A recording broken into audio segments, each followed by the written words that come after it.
go.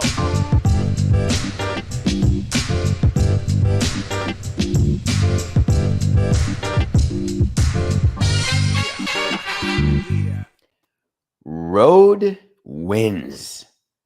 That's the nothing personal word of the day. It is Friday, the last day of May, May 31st, 2024. We are over 2 months done in Major League Baseball. On Monday's show, we will do the May recap. We will follow up on what our May predictions were and see how they did. Last day of May in the baseball season. We're now entering the Jays, June and July.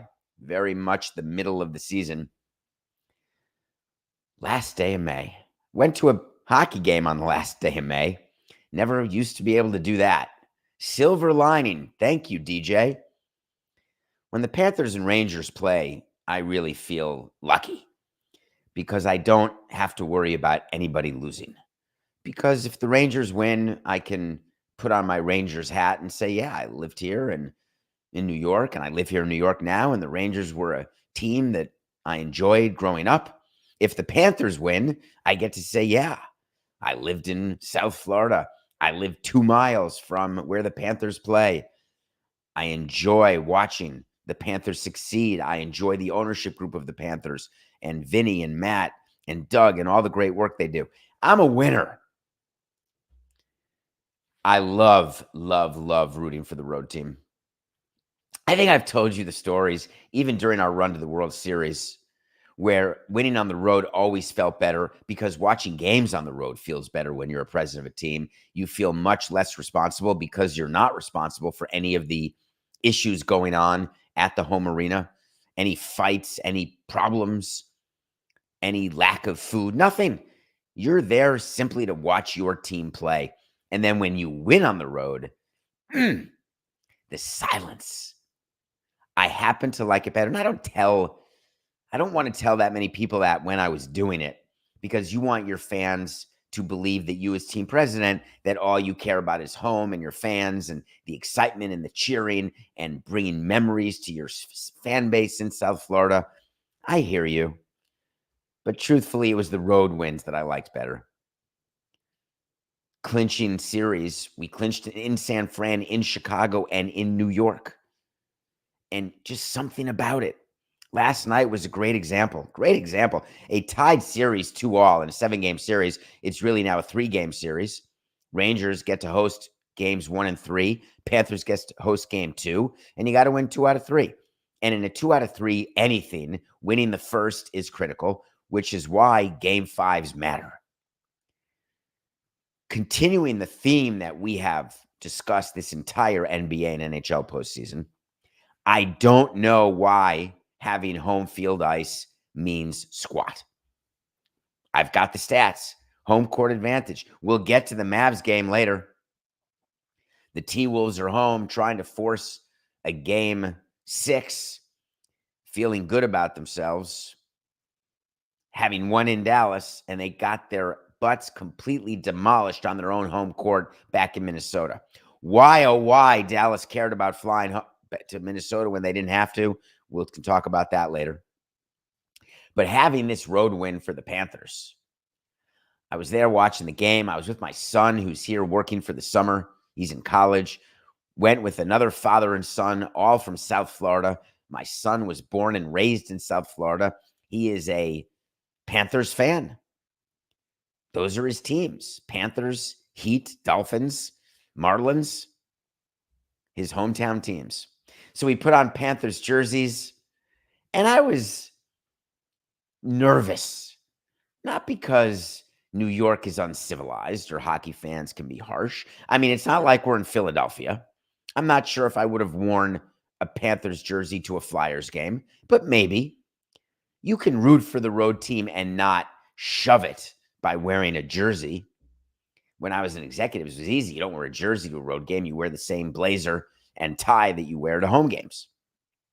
So no one really knows who you're rooting for until you stand up and cheer. But when you're wearing a road jersey, it becomes obvious. There was some boos. There was some smack talk right before the game started by a group of people behind us saying, you're going to be miserable. Take your sorry ASS back to Florida. You have no idea how bad we're going to kick your AWS. It just went on and on. The guy actually got a language warning from the usher, bless his soul, because he was dropping F-bombs on Bobrovsky and on us. And people said, that's too much. Now, that's too much. You can't swear. You can do anything you want. You can cheer vociferously, but don't swear. So the people behind us were swearing. So we're going about our business. Everything's fine. The Panthers score to take a 2-1 lead in the third period. And we're standing up and cheering, and we're looking around, and we are alone. There's a couple Panthers fans 30 rows back, a couple Panthers fans in the upper deck. Other than that, it was nobody. A sea of silent blue. Despondency. And that was before the empty netter. And then look what they showed on ESPN. Yes, that's me with my son. We were close up and personal showed on and my phone blew up. The funniest text I got was from Mike Ryan. Are you in New York? That was brilliant. Yes, that's me. People thought maybe that wasn't me, that it would have been the number one doppelganger, that I was Rick Carlisle, the Jim Carrey. But no, that was me celebrating. And all that was going on behind us, the person behind us was the one who was the loudest throughout the game. I believe he's going for an Uber because it was game over. The people to our right, and you only see their left shoulder, that was a father-son duo, and they were so badly trying to make a memory. He was an adult father and a much older grandfather. So it was a father and his father, and they were trying to make a memory. That's all anyone's trying to do with these games is make a memory. And I went into the game with some trepidation because the way the day started was there was a thought that there could be a verdict in the Trump case. And that's all going on not very far from Madison Square Garden. It's going down in court, state court on Center Street, a couple miles south of the Garden. And I was at the Knick game during the Bronco chase in 1994. And I was thinking to myself, is anything going to be going on? And I started thinking, I'm wearing red. Am I in danger? Is there going to be any sort of violence? And I'm a paranoid, 5'5" Jewish New Yorker. So I think about all of these things. And I'm getting on the subway to go to the restaurant before the game from my apartment. And the verdict is announced, all 34 felony charges. And we have a U.S. president, now a convicted felon. What will it mean? People are talking about what it means going forward. I was thinking to myself, what does it mean for me tonight? Like right now, get on the train, and literally the announcement happened as we were boarding the train. I was thinking, do I wait for the next subway? Do I want to keep listening to what the pundits are saying on both Fox and CNN so I can get an idea of both sides of the aisle and what's happening? And I was like, no, I got to make it to dinner. So I get on the train. I'm looking around, and everyone is doing what everyone always does. And I thought, what an interesting situation I find myself in, where what could be one of the most significant moments in our presidential political history is happening. And life just goes on. Strangely, but absolutely truly. So I get off at the Garden. I'm walking to the restaurant. Again, I'm looking around. I'm trying to gauge what's happening. I don't have a Biden hat on. I don't have a Trump hat on. I have a Panther jersey on. That's it. Get to the restaurant. Nothing. Nobody's talking about it. People are focused on the game. A lot of Rangers fans were at that game, giving us a little slack. Although we did run into Andy Slater and Clay Ferraro, media people from Florida, were at the same restaurant, who I've known, and we were talking only about the game. So cut to get to the game. And I'm thinking, how's it going to be? What's going to happen? Are people going to think about, hey, Trump's being sentenced on July 11th. What do you think his sentence is going to be? What do you think? Is he going to be in prison for the Republican convention? Is he going to be president from prison? What does it mean? People were focused on the game. Not one word in between periods, during the game, nothing. And hockey demographics are both. They're red and blue. There's ample opportunity for people to lose their minds one way or the other, which is what we are trained into thinking is going to happen. That there's going to be irrational exuberance or irrational despondency or a lack of understanding of what happened, a lack of understanding the ramifications of what happened, the latter of which is the only acceptable response, in my opinion. It doesn't matter to me who you believe, what side of the aisle you're on with what happened yesterday in criminal court. What happens is we have a legal system, hard stop. It's been the same legal system that's for a couple hundo. When you do something and the state believes that they can get a conviction, there is a series of hurdles they have to follow, the greatest of which is unanimous beyond a reasonable doubt. That's meant to protect. Does it always work? No, but it's meant to. Are there innocent people who have been put in jail? Yes, of course there are. The whole Innocence Project started where I went to law school with Barry Scheck, a co-counsel of O.J. Simpson, by the way. He started an entire project about getting innocent people out of prison. Our system, like any other system, has innocent people in prison for sure. Our system has way too many people in prison. Incarceration is not working the way it's meant to work, in my opinion. But opinions differ.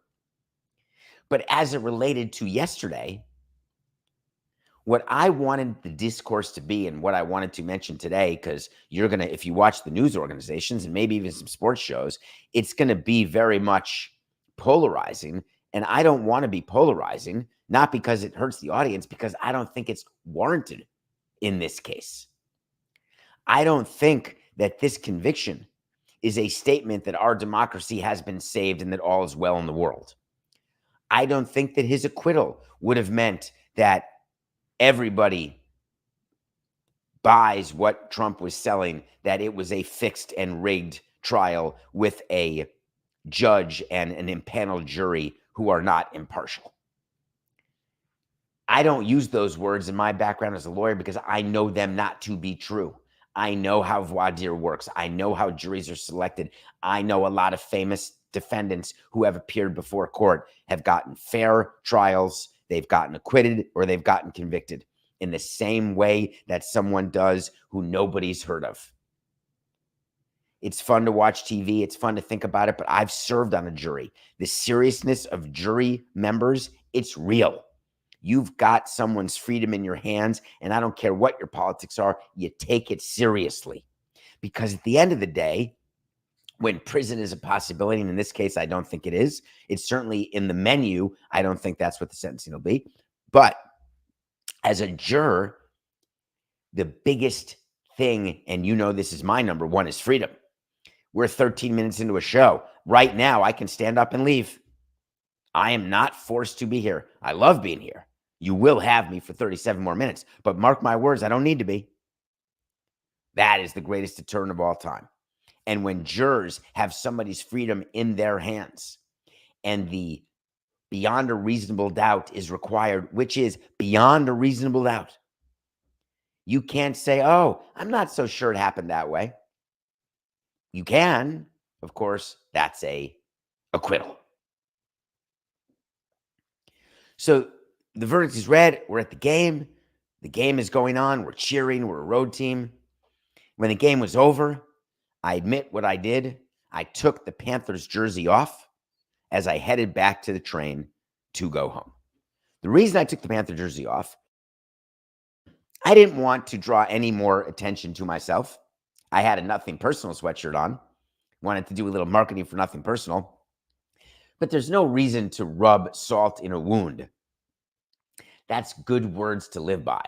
What are you getting? What's your incremental improvement in your position by rubbing salt in the wound? Are you making it worse somehow? Are you further debilitating the person, further advancing your argument, getting more money, getting more product, getting more something? You won the game on the road. Everybody knows it. You know you were in a Panther jersey. You know you're up 3-2. You don't need to keep proving it. Again, parallels. I was thinking after the trial? How are people going to react? Certainly during the trial, the sullying of the judge and the jury was a tactic used by the defendant's attorneys. Not as uncommon as you think. Setting up an appeal during a trial, not as uncommon as you think. As a matter of fact, that's what you do. If you don't think you are going to win a case, you are setting up your appeal from day one. If you think it's a toss-up 50-50, you're setting up your appeal from day one. Our justice system, the one that was sullied by the defendant, is the one that he is counting on to actually go through the process that he's entitled to, which is a full appeal. And an appeal will be filed. I promise you that. I just think that we should ask ourselves, where are we in this year of presidential elections? There will be much more on the elections as we go forward. We're a sports show. We're a business show. We're an entertainment show. There's no way we agreed. We can't do a show today and not talk about what happened yesterday. It's the most significant moment in the history of presidential politics, more so than any assassinations, more so than any elections, second only to the formation of our government and the election of our first president. This is now number 2 because we've just never seen it. And it's coming at a time when you're going to hear people on the far right tell you that this is exactly the problem with America. And people on the left will tell you this is exactly why America is going to make it, because you have a jury doing its job. I think the truth, as with anything, generally tends to lie in the middle. I think there are people on the left side who are reveling in this. I am not reveling in this. There are people on the right side who are saying that democracy and the justice system will never be the same again. It's ruined. I am not a believer of that either. Very much more down the middle, which is when you do the crime, you got to be willing to serve the time. Whatever the time may be, probation, 2 months in jail, no months in jail, whatever the case is. It's a little ditty, but it happens to be one of the great truths of all time. When you do the crime, be willing to serve the time. There are no people, and I will argue this until I'm blue in the face. I don't believe in accidental crime. There are mitigating circumstances, but I don't believe that you accidentally pull out a gun and rob a bank, or that you accidentally steal money from your business partner, or that you accidentally don't follow the rules. There are a lot of bells and whistles and rules when you are running for president, but every presidential candidate surrounds themselves with brilliant people who understand what the rules are of disclosure. And when those rules are not being followed, that's a law. I mean, just think about there's a very complicated, but the rules on Wall Street of how trades are made. Oh, I'm sorry, I didn't quite know that. Well, you violated the SEC. Ooh, sorry. Didn't know that. Well, that's a crime.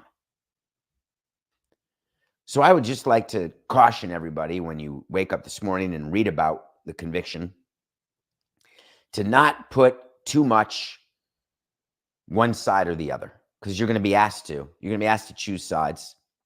I would rather that you look at the candidates and you figure out what you want for your life, what you believe in, what you think makes sense for you and your life and for the country you live in. You know very well the platforms of the candidates. You're aware of it. Does his conviction change your view of his platform? My guess is it doesn't. Would him being found not guilty change your view of Trump's platform? I doubt it. So platform focus for me. The view of federal government, state government, the view of the Supreme Court, how it's made up, the view of Samuel Alito, the Supreme Court justice, trying to convince you that his wife is in charge of how flags are flown at his house, and he has no idea because he respects women so much. I've been in relationships, granted, didn't end well, although 29 years. I'm trying to think. It would be like, what was the thing in sports? Oh, I'm going to forget. There was a GM whose wife had a burner account on social media, Coca. His wife was sending all of these tweets, and he claimed not to know about it. Hey, it's my wife. What do I know? It was like, yes, it was Colangelo's son. not the older Jerry Colangelo, Brian Colangelo. Well done, Coca. We combined for that. Go back and read that story. Blaming the wife. I didn't know she was sending those texts, has those accounts. Roger Clemens. My wife gets needles that we shove in our tuchuses.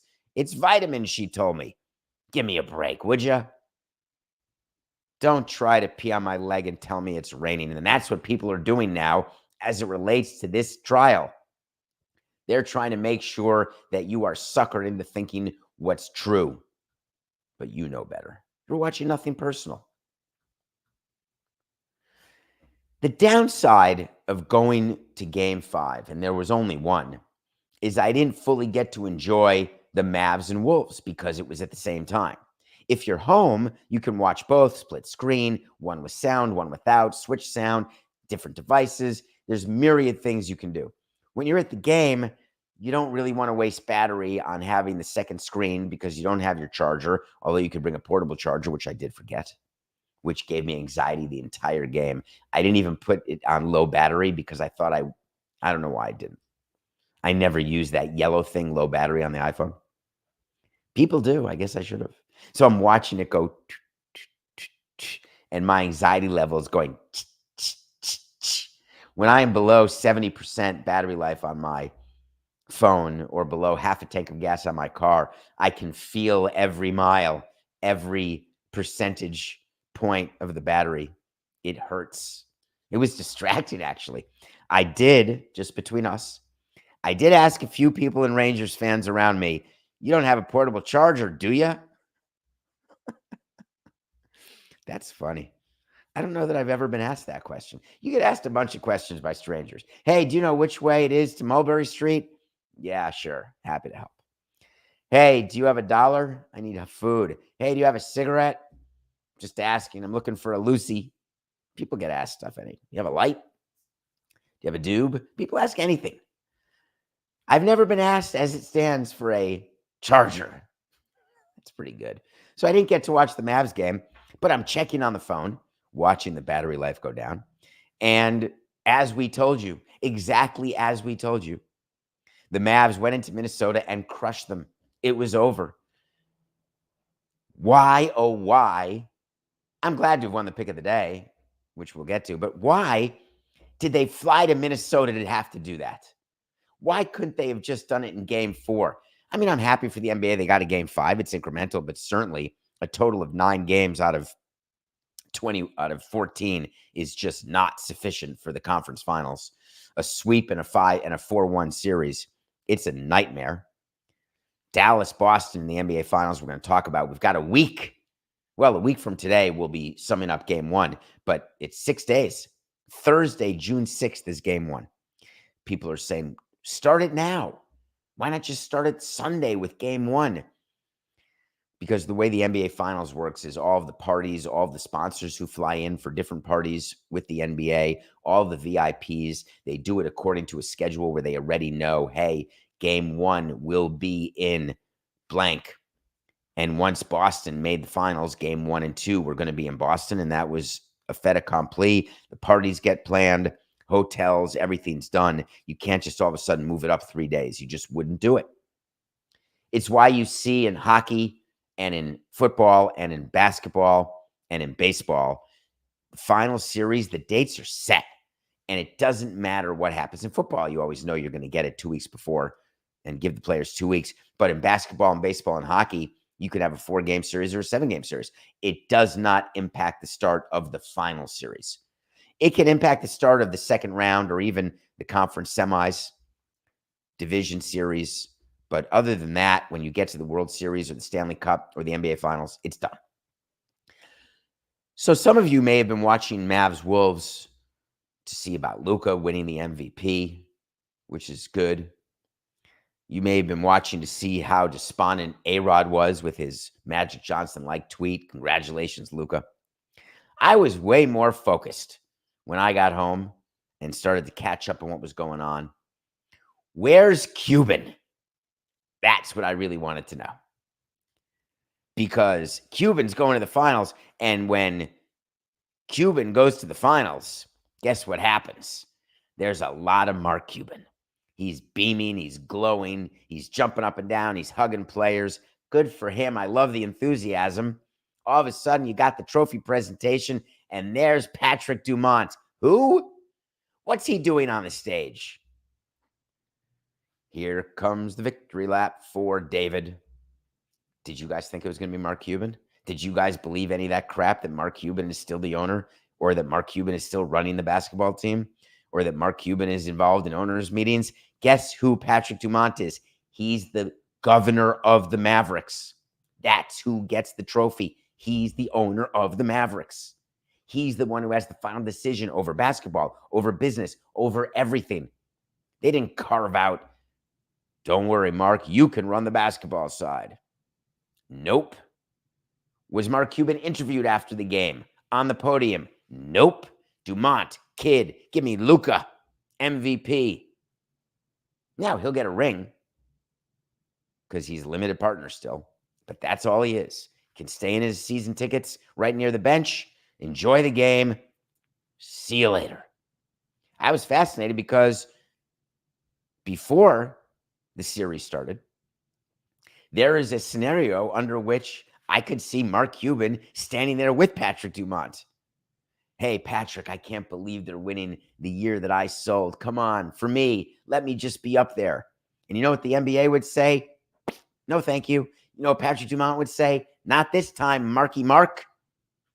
Enjoy your season tickets and this run to the finals, but you are not the owner anymore. So I was interested in that. And the other thing, even more so than the game, less so than Cuban on the platform.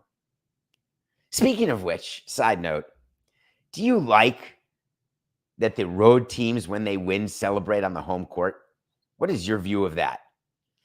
I was so vociferous in my objection to that, I can't even tell you. We celebrated winning the pennant inside a tiny visiting clubhouse. It was uncomfortable for the TV cameras. It was uncomfortable for the commissioner and for the giving us of the trophy. Probably not because of the size of the clubhouse, because he was so despondent we had won a pennant in only our 4th year in the game. And Bud Selig had never won one to that point, still hasn't, and is out of the game. It's hard to win. But you're in that small little clubhouse. It's loud, and there's celebrating going on, and there's live TV doing the trophy presentation. Now they put it out on the court because they want more room. They want to hold off. They don't want to show the champagne flowing on national television, which I think is ridiculous. It's totally fine. If you've got a player under 21, then make sure that they've got alcoholic champagne. But no, they bring it out to the home court. If I'm a fan, I'm getting out of there if I'm a T-Wolves fan. But if I'm a really big T-Wolves fan, I think I'm going to stand there and boo. Forget being a gentleman. I'm going to try to interrupt the stage presence. When the Knicks lost in the conference finals to Indiana in 95, if they had done the presentation on the court, I would have lost my mind. Meanwhile, the Celtics are watching in the middle of a huge amount of time off. And I'm thinking to myself, what are they doing? Are they watching the game? Coaching staff, yes. Players, no. Mark my words. No Celtics players were watching that game. Every coach was. The Celtics coaches are getting together to figure out how to deal with rust versus rest. How many contact practices do we do? How many 5-on-5s are we going to do with referees? Same issue you have in baseball with large layoffs. How do you stay sharp? The fact is that as worried as Boston was, all that worry went out the window. Because the only time you worry about being rusty when you've had too much rest is when you're playing against a team who's got no rest and is not rusty. The minute the Mavs won, that was it. Both teams are going to be rusty and fully rested. Nothing personal pick of the day. We gave you Dallas 5 over the T-Wolves. We won it. I can't believe Zach Gallen did not beat the Mets, and I can't believe Zach Gallen didn't pitch to more than one batter. We went 1-1. We're 74-84. Good team meeting. The Mets got themselves a victory. Way to go. To the playoffs. I've got one game for you this weekend. One game, and that's it. Tonight, the Guardians are playing the Nationals, and guess who's pitching for the Nationals? You got it. Our main man, Patrick Corbin. We're taking the Guardians over the Nats. That's the Nothing Personal pick of the day. All right, we're going to go to break. When we come back, I have a mini-series to review, and I've got renderings to discuss. Another day, another set of renderings without the existence of a deal. God, I love sports. We'll be right back.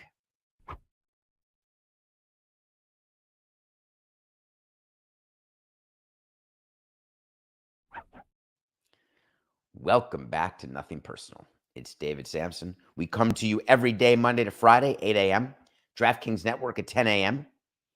Please subscribe. Tell your friends about us. We love that. Reach out to us at davidsamsonpodcast.com. Come see us live in Chicago and St. Louis, end of June, early July. Information on the podcast. Website, davidsamsonpodcast.com. We have fun on the road. Yes, we do. We like road wins. I have an actor. I would say I've got several actors, male and female, actors and actresses, who if they're in something, done deal, I'm watching it. Jeff Daniels is one of those. He has a new miniseries out called A Man in Full. It stars Jeff Daniels and Diane Lane, another one of my favorites. If you haven't heard of Diane Lane, Google her. Fantastic actress. Jeff Daniels plays a real estate magnate. It's not Trump who he's playing. It's not Stephen Ross, the owner of the Dolphins, who he's playing. He's playing any older, rich guy who believes that anything he does is right, who believes he can fix everything if something's wrong, and you can fix it with money, you can fix it with power, you can fix it with abuse of power, you can fix it with loads and gobs of money. And you employ such people on your staff. They're fixers, not unlike Michael Cohen. Sometimes the fixers turn their back on you, unlike some sort of exactly like Michael Cohen. But at the end of the day, does it ever really pay to be that type of person? And I'm not going to spoil A Man in Full because I thoroughly enjoyed it.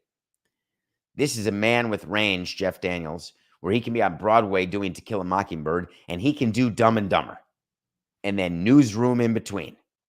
We're talking about range, octaves and octaves of range. He's got a thick Georgian accent.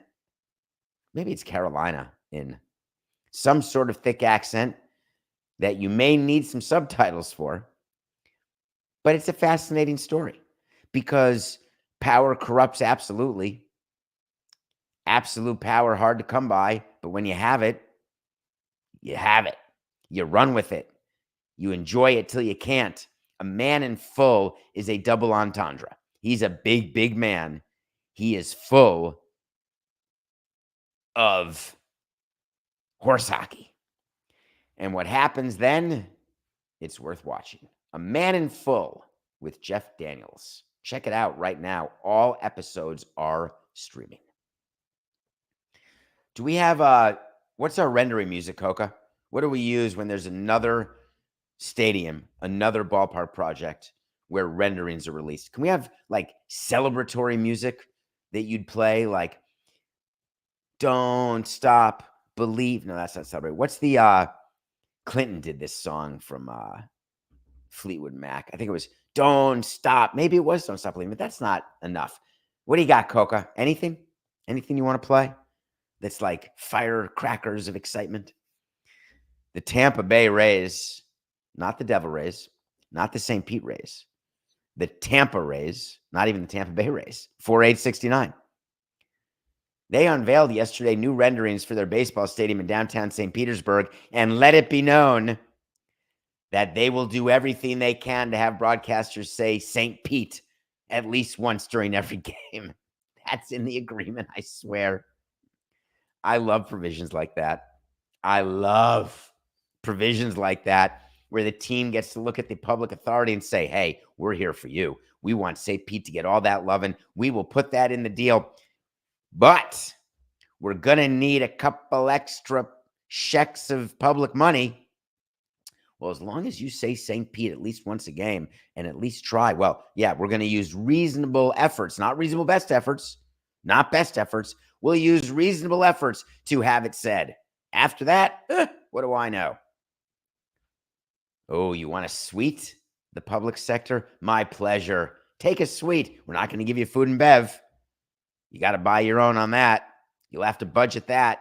I'm sure that all local municipalities who are operating at a deficit want to make sure there's a line item for getting some shrimpses during a game where they have access to a free suite, where, by the way, it has to be declared it's a gift.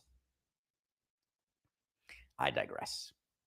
What happened yesterday that got me so worked up is that the Rays unveiled these renderings. Matt Silverman, who is a friend, I love him, a really good team president. One of the few I know who went from team president, then was GM for a while, and then was like, hey, I'm back to being team president. I dig it. Really a good guy, Wall Street background. Had some quotes. Matt, I know they were written for you. I'm good. But come on, man. We're creating this intimacy in part because we don't need to have 40,000 seats. We're using the size of the ballpark to our advantage to create a much more intimate environment for all our fans. I love it. These were the words that were used by me when we had a capacity of 38,000 because we knew we couldn't sell more tickets. Turns out we couldn't sell that many. So you spin it as though everything's positive. And then you say, it's a very intimate building. You're going to be behind netting. We don't want you to get domed with a ball or bat, but you're going to be right on top of the action. No foul territory. We're going to have a very small footprint. The building's still going to cost $1.3 billion, but it's going to be small. And look at how beautiful it looks. The majority of seats on the first two decks. Everyone's got a good seat. Of course you do. It's a small ballpark. We're angling the seats with our 70-foot trees. Could you look at this picture, Coca? Leave this one up if you're watching on YouTube. This is my favorite. I always bring this up because I love it. The rendering trees are so freaking tall, and in real life, they're just not that way. Look at the people under the rendering trees. Those are like 8-story trees. I'll bet you $1 that's not what the trees. Look at that. It's so good. Someone go to the new ballpark when it's built. I probably will be in a wheelchair by then, but please, not that there's anything wrong with being in a wheelchair, but I'd like you to go and give me a quick measure of the trees at the ballpark. It's just one of my funny things about renderings because they're just not firm. Populous designed this. They're the same people who did Marlins Park. They're fantastic. They're the number one. It'll have 27 to 29,000 seats. That's it. Then a bunch of standing room, which is the cool thing. It's what Jeter tried to do at Marlins Park. It's what all people are trying to do. It goes back and forth. You need ticket windows. Now you don't. You need beer gardens. Now you need singles areas. You need suites because people want premium. You're not selling suites. You want clubs right near the dugout. People aren't buying those either. Now we want cheaper areas. It's a constant evolution of how Populous designs ballparks. And the Rays have come up with a design that they believe will only be $1.3 billion. And that is going to be part of a large development around St. Petersburg. And here's the problem. The people who are voting on this ballpark do not have any agreements to vote on. It's a trick. And it's the same trick we do. We need your vote. Are we going to get the agreements in advance? For sure, we're going to get them to you as soon as we can. We give it to them. They don't have time to read them. They don't read them. They count on the summary from the attorneys or from the county or city executives, and those summaries are bullet points. They don't get too detailed, but they're enough to provide cover for the yes votes from the people who would have voted yes no matter what, and they're not enough to convince a no vote to be a yes because you could give a treatise. You could give a full agreement, which is so pro-public. The no votes on these councils are no votes, period. However, you still need to get to final agreements because eventually they're made public. And anyone in the media or any private citizen has access to look at these agreements with all of these different provisions. When does the county get a suite? How many tickets do they get? What's the rent payment? What revenue do the Rays get? All of it. Who pays for the upkeep of the stadium? The Rays do. That is a horrible, horrible give by the Tampa Bay Rays. We would never have agreed to fund CapEx on our own. Absolutely not. We needed the public to be involved in CapEx to help fund a CapEx fund, which is to replace seats or scoreboards or the field or any big change or improvement that has to be made. Rumor is the Rays are willing to pay for all of that. My guess is that they're going to do what we did from the architect and from the contractor. You get a list of items and a flow chart which says when the useful life of certain items. You'll need a couple million to replace seats here. You'll need a couple million to replace the scoreboard in this year. You'll have some panel roof issues that will cost you a couple $100,000 starting year 3. Your biggest amount of money is year 10. You map that out before you open a ballpark. Before the first day of a ballpark, you pretty much know your capital expenses. And you can kick them down the can the way some of you do at your home or apartment. Hey, I don't mind the chip paint. I don't mind the rusted bathroom. I don't mind the stained tiles in the bathroom or kitchen. I'm going to move along. Others say, hey, I got to fix that. So the Rays have all of these different agreements going around, except none of them are in final form, and none of them have been voted on, and none of them have been approved. And they're on the same timeline as Vegas. They've got to start building in March of 25. I don't care what they tell you. I don't care. They can tell you they can start building in April and May, and they're lying to you. They've got to start in March at the latest. Now, we're far away from March. We're only in June. June, July, August, September, October, November, December, January, February, March. 10 months. 10 months from today is February 28th. Is that possible? Although, is it a leap year? No, this was a leap year this year. So I think it's only 28 days in 2025, but it doesn't matter. There is time to get these agreements done in Vegas. There's time to get these agreements done in St. Pete. It doesn't mean they're going to get done. It means there's time to get them done. These will be stories that we will continue to follow. But a good renderings reveal, it always has to come with great pictures, big trees, and the promise we're going to be open 365 days a year. We're going to have development. We're going to have a reason to be here with bars and restaurants and nightlife. And it's going to be the vibrant part of St. Pete. You're going to hang out game day or not. NGTH. Never going to happen. But it's fun to promise now. Hi, my name is David Zaslav. I would like you all to prepare for the fact that Turner will no longer be your home for the NBA. In about an hour or so, maybe by the time you're listening to this, the sporting class will have been released. An episode that John Skipper, Pablo Torre, and I recorded Wednesday. That's yesterday. That can't be yesterday. 2 days ago. It will be released today. We cover a lot of topics. One thing we don't cover is Skipper's new 3-on-3 women's league that we talked about yesterday, that I discovered yesterday.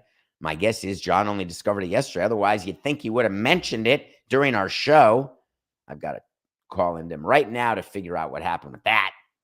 We'll do it on the next sporting class for sure. There's no way Pablo or I are going to let John say nothing about it.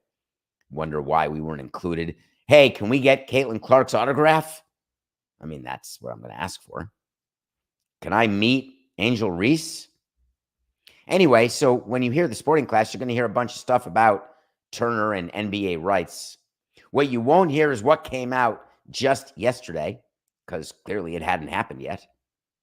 But boy, I wish it had, because then it would have gotten me talking on the sporting class. But now you're stuck with me talking here. He is doing what I knew and told you he would do when he said we don't need the NBA. He was preparing his investors and his market and his constituents for the really definite possibility that Turner would not get the NBA rights again after next year. Well, yesterday, he said We are confident that the TNT will survive without the NBA. He seems it. He wanted to make sure that you knew that we survive without the NBA. That we've got media rights to tons of stuff. We've got plenty of sports. We have hockey. We have NASCAR. We have college football. We've got March Madness, baseball playoffs, U.S. soccer. We have a very robust offering for consumers. He's trying to make sure that cable companies realize that TNT is still worth what TNT charges the cable company to put TNT on the cable bundle. We are delivering what we said we would. We didn't guarantee you a Rose Garden. We didn't guarantee you basketball or inside the NBA. We guaranteed you live event sports, and we've got it. And it's robust. All I kept thinking was, yes, this was David's plan from the beginning. Yes, when he took some CFP games from ESPN to put on TNT, that was planned, not as oh my God, I'm in a panic, I'm going to lose basketball, I better replace it with something. It doesn't quite work that way. When you're running a company, you are very aware of what your company's doing and the timeline in which it's doing it. But in the media, everyone's like, oh, he got caught on his back legs. He underestimated. He miss what? Mistreated? No. Miscalculated. Adam Silver and how angry Adam was with TNT, blah, blah, blah. It's a bunch of horse hockey. Turner was not going to spend that amount of money, hard stop, but now Turner's got to save its subscription revenue. And the way to do that is to tell the cable providers, look at me now. Here's all the sports we have. The NBA is not the end-all, be-all. We are a melange of amazing sports. I get it. I get why he would do it. It's good business for him to do it. It should be very telling. Yet everybody's focus is on inside the NBA and the end of the Mavericks Western Conference Finals. Is this the final sign-off? Luka's being interviewed saying, hey, we got to figure out what to do with inside the NBA. Thank you, Luka. Do me a favor, win 4 games and get a title so I can get a wait to see right about you and Trae Young. Could you do that for me and not worry about inside the NBA? Hey, Sir Charles, can you make sure that next year you don't spend the entire year telling us how you're not going to be happy when that year ends? Do your show. That's what we love to see. Don't need you complaining about your bosses at Turner or the fact that Turner lost the rights. We want your product. Ernie Johnson had it perfect yesterday. Perfect when Luka said it. Ernie Johnson pointed out to you all, and I loved him for doing it. It was sort of a very simple statement where he just said, hey, we got all next year too. And then we'll see after that. That's what makes him Ernie Johnson. Calm, cool, conductor, reels everyone in when they have jumped the shark. Make sure he doesn't forget what fans actually want to hear, what they want to see. No one likes to see bitching and moaning about some sort of corporate espionage deal.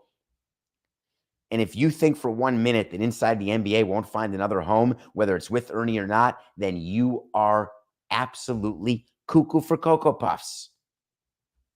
Now, if Ernie wants to retire, fine. If Shaq wants to retire, fine. But if any of them want to keep working, they will have a home. It's a guarantee. People are just funny. They view the end. They just don't like change. I don't know why that is. What's wrong with the NBA going back to NBC? What's wrong with you moving jobs, switching companies, feeling that angst, that anxiety of day one jitters? What's wrong with it? It's not like you're not going to find the NBA. Oh, we're used to inside the NBA on TNT. Would you GMAB? You're going to find it just fine. Like you don't know where NBC is? It makes me laugh. Well, my plan right now is after this show to enjoy my weekend, no basketball, watch some baseball, hang out, get ready for Monday's show because we will be here Monday, I promise you that. I'm going to revel in the fact that we appeared on TV as Panthers fans. And God, did that blow up. And I'm going to think about you all watching the sporting class and then signing off from this show in the sporting class and saying, I totally get it now. It is just business. Have a good weekend, everybody. This is nothing personal.